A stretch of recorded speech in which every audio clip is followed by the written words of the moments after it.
வணக்கம். இது people English series. இந்த வீடியோல ரொம்ப இன்ட்ரெஸ்டிங்கான ஒரு ஃப்ரேஸ் கத்துக்க போறோம். எந்த மாதிரி இடங்கள்ல யூஸ் பண்ணுவோம் அப்படின்னா, "இந்த வேலைய முடிச்சிட்டியா?" அப்படின்னு கேட்டா, அந்த வேலை ஆல்மோஸ்ட் முடிஞ்ச மாதிரி தான்." அப்படி சொல்லுவோம். அட்வான்ஸ்லாம் குடுத்துட்டோம். கிட்டத்தட்ட வீடு வாங்குன மாரி தான். இன்னும் ரெஜிஸ்ட்ரேஷன்லாம் முடியல. ஆனாலும் நம்ம சொல்லுவோம், "கிட்டத்தட்ட வாங்குன மாரி தான்." அப்படின்னு நம்ம சொல்லுவோம். 2 ஃபேமிலியுமே சம்மதிச்சுட்டாங்க. அ நிச்சயம் அப்படின்னு ஆகல. ஆனாலும் கிட்டத்தட்ட கல்யாணம் நடந்த மாரி தான். கல்யாணம் முடிவான மாதிரி தான். அப்படி நம்ம சொல்வோம். ஸோ ஆல்மோஸ்ட் ஒரு விஷயம் நடந்த மாதிரி தான் அப்படின்னு சொல்றதுக்கு நம்ம இந்த ஃப்ரேஸ யூஸ் பண்ண போறோம். இப்ப நாம சொன்ன இந்த 2 எக்ஸாம்பிளுமே நாம வந்து ஒரு பாசிட்டிவா சொல்றோம். பட் சில சமயங்கள்ல நம்ம ஒரு கிண்டலா, சர்க்காசத்த வெளிப்படுத்துற மாதிரியும் நம்ம வந்து சொல்லுவோம். இப்போ ஒரு பையன் படிக்க உட்கார்ற சமயத்துல அவனோட ஃப்ரெண்ட்ஸ்லாம் வந்துட்டாங்க அப்படின்றப்போ நம்ம என்ன சொல்லுவோம், "இந்த பாரு உன் ஃப்ரெண்ட்ஸ்லாம் வந்துட்டாங்க. இனி நீ படிச்ச மாரி தான். நீ எக்ஸாம்ல பாஸ் பண்ண மாதிரி தான்." அப்படின்னு நம்ம சொல்லுவோம். அது இனிமே நடக்க போறதில்ல. அந்த மாதிரி சொல்லுவோம். இல்லையா? ஸோ இந்த மாதிரி சொல்றதுக்கும் நம்ம இந்த ஃப்ரேஸ யூஸ் பண்ணுவோம். வழக்கமா நம்ம என்ன சொல்லுவோம் அப்படின்னா, இங்கிலீஷ்ல டோன் மாறுனுச்சு அப்படின்னா, ஃப்ரேஸே நம்ம மாத்தணும். ஒரே ஃப்ரேஸ நம்ம 2 இடத்துக்கும் யூஸ் பண்ண மாட்டோம் அப்படின்னு நம்ம எப்பவுமே சொல்லுவோம். பட் இந்த ஃப்ரேஸ் வந்து எக்செப்ஷன்.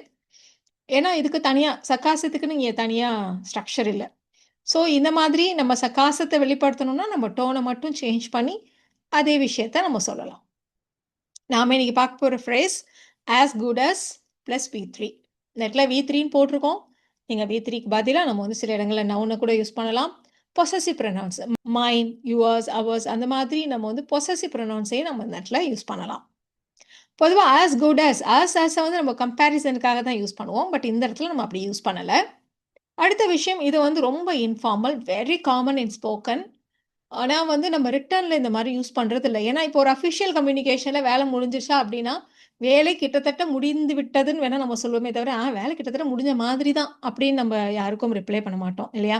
ஸோ, அதனால இது வந்து ரிட்டன்ல இத அவ்வளோ யூஸ் பண்ண மாட்டோம். பட் நீங்க இதுவே ஒரு ஃப்ரெண்ட்லியா உங்க ஒரு ஃப்ரெண்ட்ஸ்குள்ளார நீங்க ஏதோ ஒரு மெசேஜ் பண்ணிக்கிறீங்கன்னா, அப்ப இத நீங்க தாராளமா யூஸ் பண்ணலாம். அஃபிஷியல் கம்யூனிகேஷன்ல நம்ம இந்த மாதிரி சொல்ல மாட்டோம். அவ்வளோதான். சரி. இப்போ இந்த சென்டென்ஸ்ல யூஸ் பண்றப்போ, இதோடைய சென்டென்ஸ் ஸ்ட்ரக்சர் எப்படி இருக்கும் அப்படிங்கிறது ரொம்ப முக்கியம். Subject, be verb, as good as plus V3 இப்படி தான் நம்ம வந்து யூஸ் பண்ணுவோம். இந்த இடத்துல பொதுவா நம்ம வந்து சப்ஜெக்ட்ன்னு எத சொல்றோம் அப்படின்னா, நீ அந்த வேலைய முடிச்ச மாதிரி தான் அப்படின்னு சொன்னா கூட, நம்ம இங்கிலீஷ்ல சொல்றப்ப அந்த வேலை முடிஞ்ச மாதிரி தான் அப்படி தான் நம்ம சொல்லணும். அதனால அந்த வேலைய முன்னிறுத்தி தான் நம்ம இந்த சென்டென்ஸ ஃப்ரேம் பண்ணுவோம். சரி. இப்போ இத எங்க யூஸ் பண்ணுவோம் அப்படிங்கிறதுக்கு ஒரு எக்ஸாம்பிளோட நம்ம ஸ்டார்ட் பண்ணிடலாம். ஃபர்ஸ்ட் நம்ம பார்க்க போறது பாசிட்டிவா, நார்மலா நம்ம சொல்றது. கிண்டலா சொல்றது இல்ல. "நீ அறைய சுத்தம் பண்ணி முடிச்சுட்டியா? கிளீன் பண்ணிட்டியா?" அப்படி கேட்கிறப்ப, கிட்டத்தட்ட முடிஞ்ச மாரி தான். இன்னும் என் ட்ரெஸ்ஸ மட்டும் தான் எடுத்து வைக்கணும். அத மட்டும் எடுத்து வச்சா போதும்." அப்படி நம்ம சொல்றோம் இல்லையா? ஸோ கிட்டத்தட்ட முடிந்து விட்டது அப்படி சொல்லலாம, ஆல்மோஸ்ட் கிளீன் பண்ண மாரி தான். ஆல்மோஸ்ட் வேலை முடிஞ்ச மாதிரி தான். அப்படி சொல்றதுக்கு தான் இந்த ஸ்ட்ரக்சர நம்ம யூஸ் பண்றோம். இப்ப இந்த எக்ஸாம்பிள் எப்படி சொல்லலாம்? "நீ அறையை கிளீன் பண்ணிட்டியா?" அப்படின்னு கேட்டா, "have you finished cleaning your room? Have you cleaned your room?" அப்படின்னு நம்ம கேட்போம். அதுக்கு தான் நாம, "ஆமா, அது முடிஞ்ச மாரி தான். Yes, it is as good as finished." அது முடிஞ்ச மாதிரி தான். நான் இன்னும் எடுத்து தான் வைக்கணும். ஸோ எடுத்து வைக்கிறது. எடுத்து அதோட இடத்துல வைக்கிறதுக்கு நம்ம புட் அவே அப்படின்ற ஃப்ரேசல் வெர்ப் யூஸ் பண்ணுவோம். அப்ப I only have to put away the clothes. I only have to put away the clothes. துணியெல்லாம் மட்டும் எடுத்து வைக்கணும். மத்ததெல்லாம் நான் முடிச்சுட்டேன்.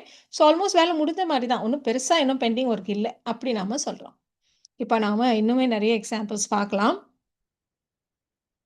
இது வந்து பாசிட்டிவ் அஷ்யூரன்ஸ். யாராவது நம்ம கிட்ட ஒரு ரெஸ்பான்சிபிலிட்டிய குடுக்குறப்ப, "என்கிட்ட சொல்லிட்டேல்ல, நான் பார்த்துக்கிறேன். வேலை முடிஞ்ச மாரி தான்." அப்படி நம்ம சொல்லுவோம் இல்லையா? ஸோ அந்த மாரி நம்ம சொல்லப் போறோம். ஸோ "என்கிட்ட பொறுப்பை ஒப்படைத்து விட்டாய். You have given me the responsibility. You have given me the responsibility." வேலை முடிஞ்ச மாரி நெனச்சுக்கோ. Consider it as good as done. Consider it as good as done. இந்த இடத்துல it is as good as done அப்படின்னு சொல்லாம, இந்த மாரி நீ நெனச்சுக்கோ. வேலை முடிஞ்சிருச்சுன்னே நெனச்சுக்கோ. அப்படின்னு சொல்றதுனால தான் நம்ம இப்படி சொல்றோம்.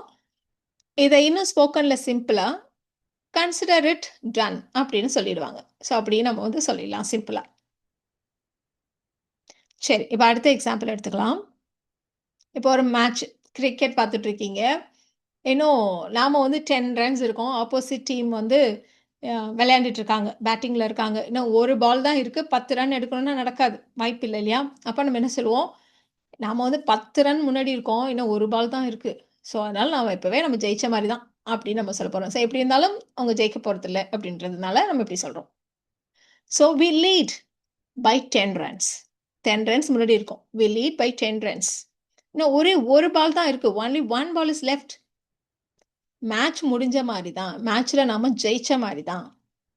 ஸோ நம்ம இந்த மேட்சை தான் முன்னிலைப்படுத்தி சொல்லணும். அப்போ the match is as good as won. The match is as good as won. அவ்வளோதான். மேட்ச் நம்ம ஜெயிச்ச மாதிரி தான் அப்படி சொல்றதுக்கு. We lead by 10 runs and only one ball is left. The match is as good as won already. ஏற்கனவே நம்ம ஜெயிச்சிட்டோனே வச்சுக்கலாம் நீ. The match is as good as won already. நம்ம ஏற்கனவே சொன்ன எக்ஸாம்பிள் தான் எடுத்துட்டு இருக்கோம். 2 ஃபேமிலியுமே சம்மதிச்சிட்டாங்க. கல்யாணம் முடிவான மாதிரி தான். ஏன்னா என்கேஜ்மெண்ட் அதெல்லாம் ஃபார்மலா பண்ணாட்டி கூட கல்யாணம் முடிவான மாதிரி தான் அப்படின்னு நம்ம சொல்ல போறோம்.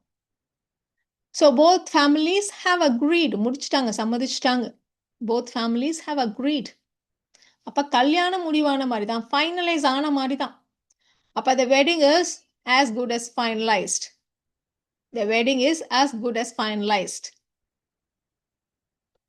Both families have agreed. The wedding is as good as finalized. Advance கொடுத்தாச்சு, வீடு வாங்கின மாதிரி தான் அப்படின்னு நம்ம சொல்ல போறோம். இது வீடு வந்து இனிமே நம்மளுதுங்கிற மாதிரி தான் அப்படி நம்ம சொல்ல போறோம். So advance has been given. கொடுத்து இன்னும் இருக்கு. அதனால தான் நம்ம எல்லா இடத்துலையுமே நம்ம வந்து பர்ஃபெக்ட் டென்ஸை யூஸ் பண்ணிட்டு இருக்கோம். So advance has been given. வீடு நமக்கு தான், வீடு வந்து வாங்கியாச்சுங்கிற மாதிரி தான்.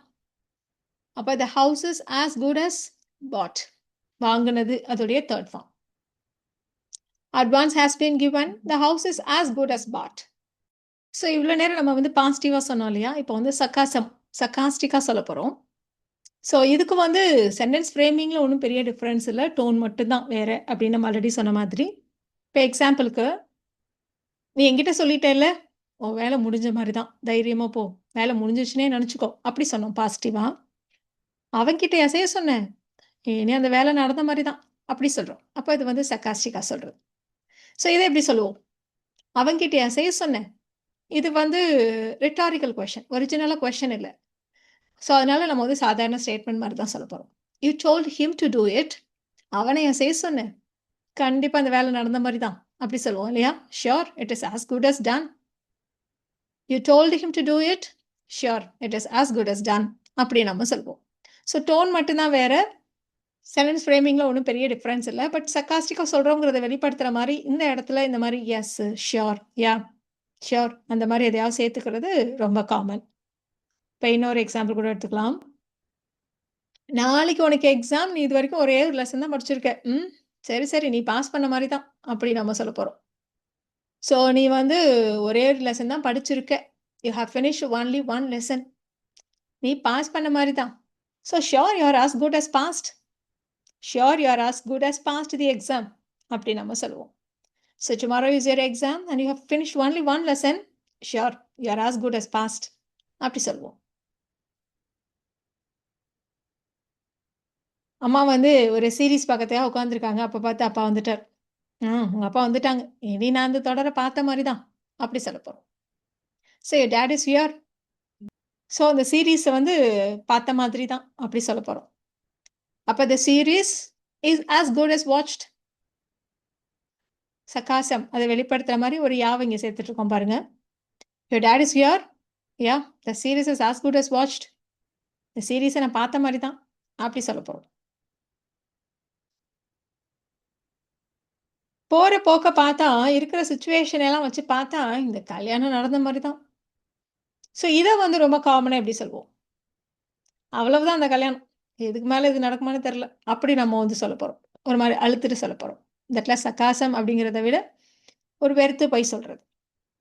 ஸோ போகிற போக்க பார்த்தா, இருக்கிற சுச்சுவேஷனை வச்சு பார்த்தா, given the situation, the wedding is as good as over. அவ்வளோதான் அந்த கல்யாணம் அப்படி சொல்கிற மாதிரி the wedding is as good as over. So இப்போ இந்த எக்ஸாம்பிள் பாருங்கள். இப்போ ஒரு பொண்ணு ஹோம்ஒர்க் எழுதுறதுக்காக உட்காந்துருக்கா. இன்னொருத்தவங்க வீட்டில் இருக்கவங்க யாராவது டிவியை போடுறாங்க அப்படின்னா, டிவி ஆன் பண்ணிட்டியா, அவள் ஹோம்ஒர்க்கை முடிச்சது மாதிரி தான் அப்படி சொல்லுவோம் இல்லையா? ஸோ அதை தான் சொல்ல போகிறோம். You have switched on the TV. Sure her homework is as good as done. நம்ம முன்னாடியே சொன்ன மாரி வொர்க்க முன்னிலைப்படுத்தியே நீங்க சொல்லுங்க. அப்பதான் அந்த சென்டென்ஸ் வந்து இன்னுமே கரெக்ட்டா இருக்கும். ஸ்போக்கன்ல வழக்கமா எல்லாரும் சொல்ற மாதிரி இருக்கும். She has as good as done her homework அந்த மாரி சொல்ல வேணாம். அது கொஞ்சம் ஆக்வர்டா தான் இருக்கும் எப்பவுமே. So her homework is as good as done. You have switched on the TV. Sure. Her homework is as good as done. இன்னொரு எக்ஸாம்பிள் கூட எடுத்துக்கலாம். இப்ப பாசிட்டிவா சொல்லப் போறோம். நான் இன்டர்வியூ சூப்பரா பண்ணியிருக்கேன். இந்த வேலை எனக்கு கிடைச்ச மாரி தான். அப்படி சொல்லப் போறோம். So I did the interview really well. இந்த ஜாப் என்னோடதுங்கிற மாரி தான். இந்த எக்ஸாம்பிள் இங்க எதுக்காக எடுத்துக்கிட்டோம் அப்படின்னா, வி3 மட்டும் இல்ல. இந்த மாரி பொசெசிவ் ப்ரொனவுன்ஸையும் யூஸ் பண்ணலாம் அப்படிங்கிறதுக்காக. ஸோ அந்த ஜாப் எனக்கு கிடைச்ச மாரி தான். அந்த ஜாப் என்னதுங்கிற மாரி தான். அப்படிதான் நம்ம சொல்றோம். The job is as good as mine. I did the interview really well. The job is as good as மைன்.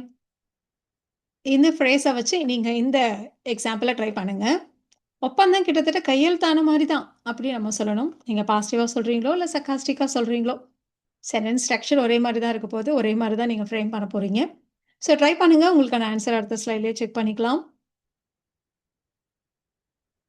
கரெக்ட்டா சொன்னீங்களான்னு பார்த்துடலாமா? The contract is as good as signed. அவ்வளோதான். ஈஸி இல்லையா? ஸோ இந்த வீடியோல நாம ஒரு விஷயம் நடந்து முடிஞ்ச மாரி தான் அப்படின்னு சொல்றதுக்கான ஸ்ட்ரக்சர் பார்த்தோம். இந்த வீடியோ உங்களுக்கு யூஸ்ஃபுல்லா இருக்கும்னு நெனைக்கிறேன். Thank you so much.